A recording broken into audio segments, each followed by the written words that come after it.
But I want to share with you the system that I work with people to help them become professional speakers. And it's called the rapid speaking system. And as I do this, I'm giving you also some coaching about what I call acronyms. And acronyms are a way that you can be connected with your message without needing notes.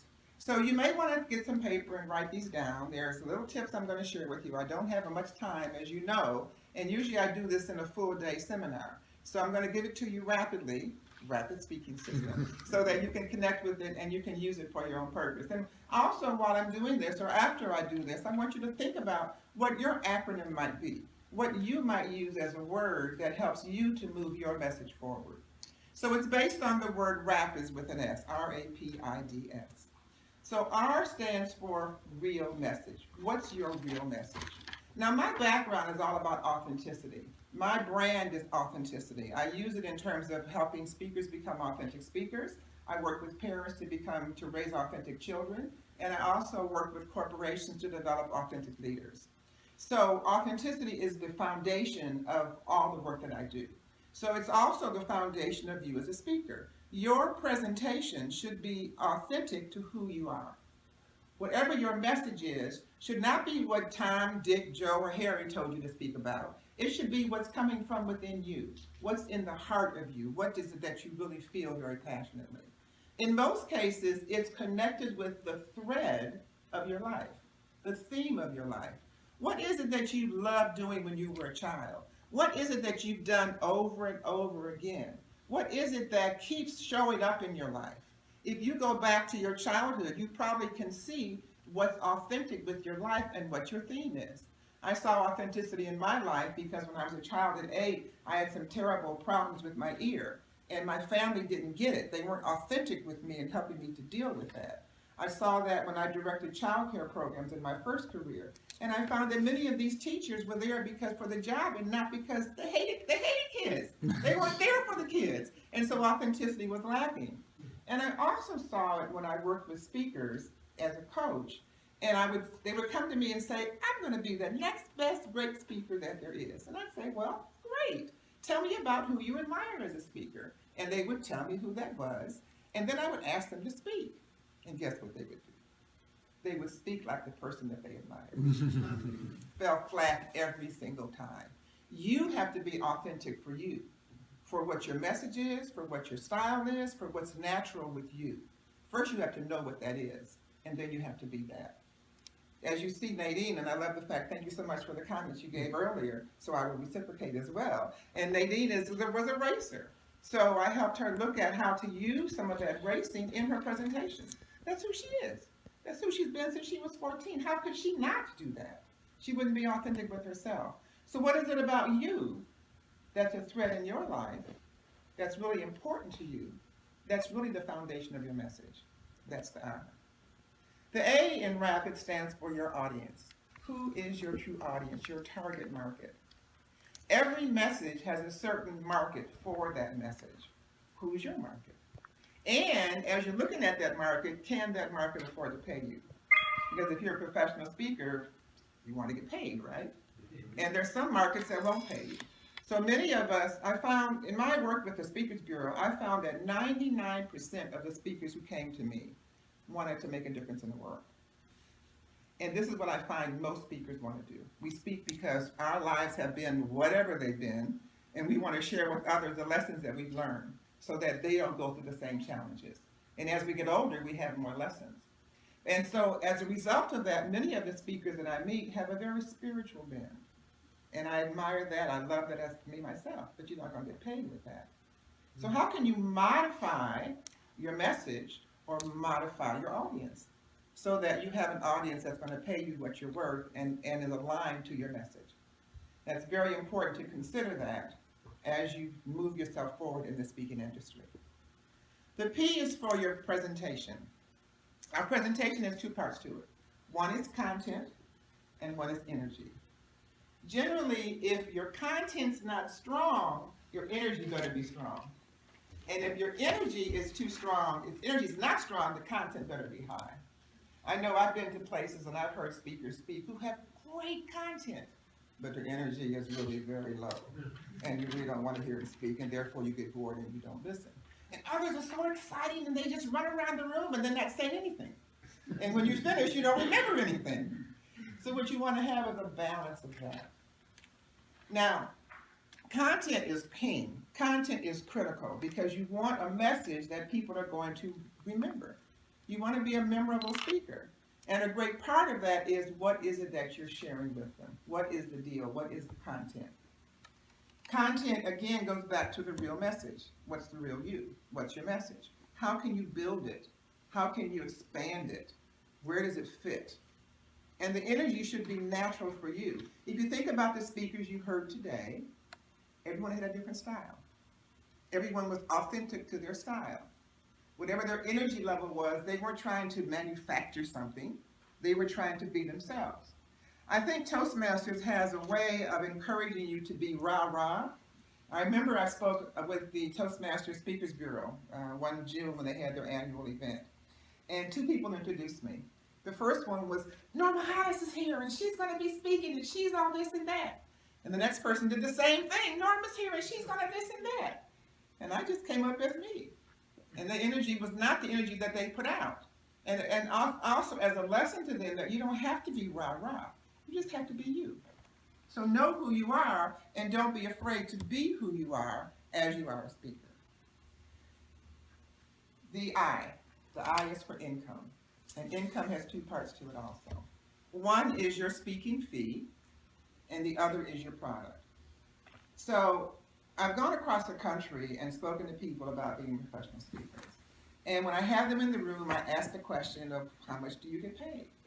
And many of them will raise their hand and say, yes, they get paid. And I ask them how much. And they proudly say $500 or $100 an hour. And I say to every single one of them, as I will say to you, if you're courageous enough to get up here, if you've got a message that you know is good, and you have a good presentation, you should be at least asking for $1,500. You can always take less, but if you ask for $500, you'll never get $1,500. And in many cases, you should be asking for $3,000, depending on where you're at.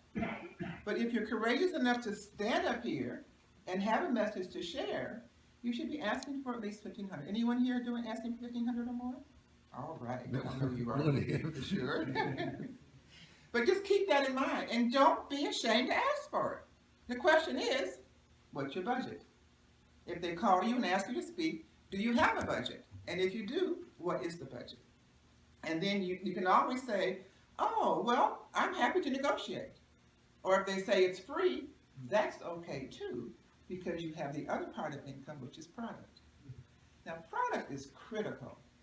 Most speakers earn more money from product than they do from their speaking fee.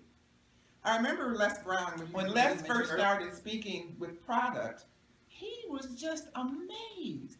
Because here's a man who's getting $20,000 a speech at that time. He's much higher than that now. And he went to an event and he spoke, and he actually made $48,000 in product. And he was aghast.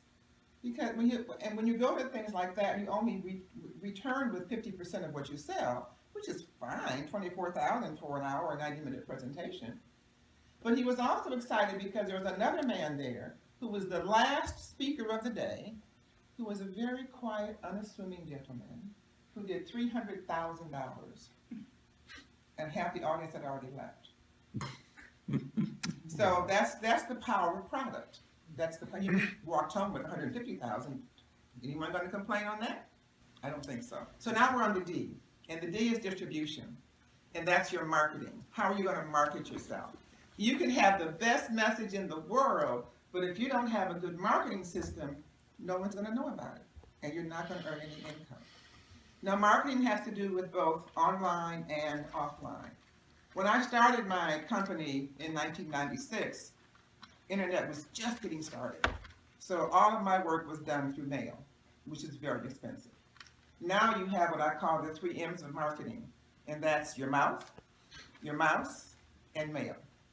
So of course, mail is the most expensive, but your mouth is very inexpensive.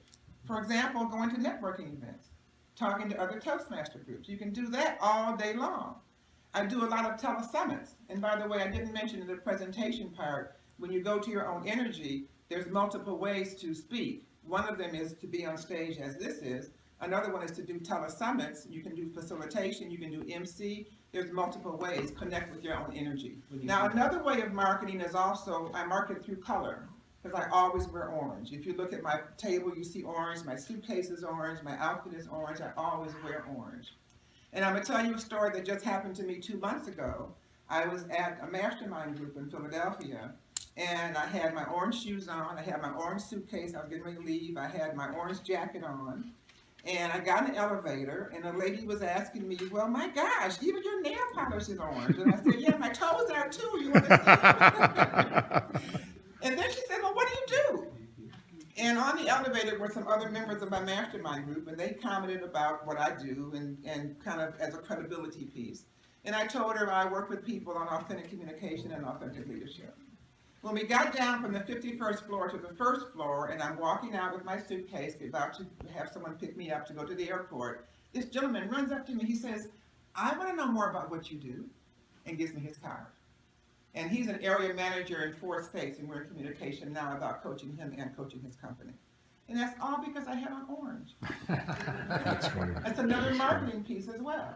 All these little pieces will help you to become more successful in what you do as a speaker. And then the final letter is S, which is for systems. And you need systems as a speaker because you need order. And the systems, for example, would be systems of communication. So when you go to meetings, like when you leave today and you have people's cards, what do you do with them? Some people throw them in a shoebox and put them under the bed. But what you want to do is you want to put them into a system that enables you to communicate with people regularly. Those emails become the glue that connect you with other people. You never know where your next client is coming from, whether it's someone you meet because you're out networking, or whether it's someone that's been following you and you have no idea that they've been there. But I consistently, every single Tuesday, send out a newsletter, no matter what. Even if I'm not able to write one, as I couldn't last week, I go to my archive and find one from a few years ago and resend it. So these are little systems and little ways that you can build your speaking practice. If you really want to be a professional speaker, those are the things you need to do in that order. Don't start marketing the D, which is the 5th letter, before you've got the R first, which is your real message. And by the way, finding your real message is what really takes some time. Take the time to get to the depth of who you are and what the message is that's coming through you. If you start marketing or doing any of the other things before your message is clear, you're going to have to backtrack, spend more money, make more business cards, create more DVDs and more CDs, and just start all over again. It's not worth it. Better you wait a year if that's what it takes. It took me 10 years to find my real message.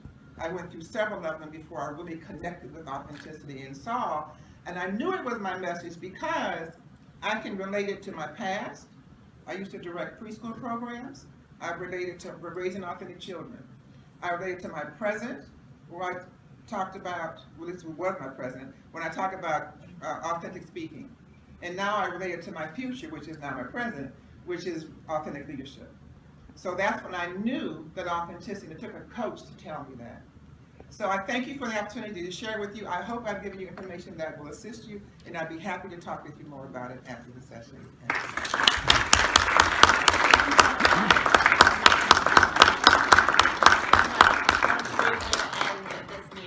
I'm going to ask you just one question. What is the most common mistakes that you see in professional speakers?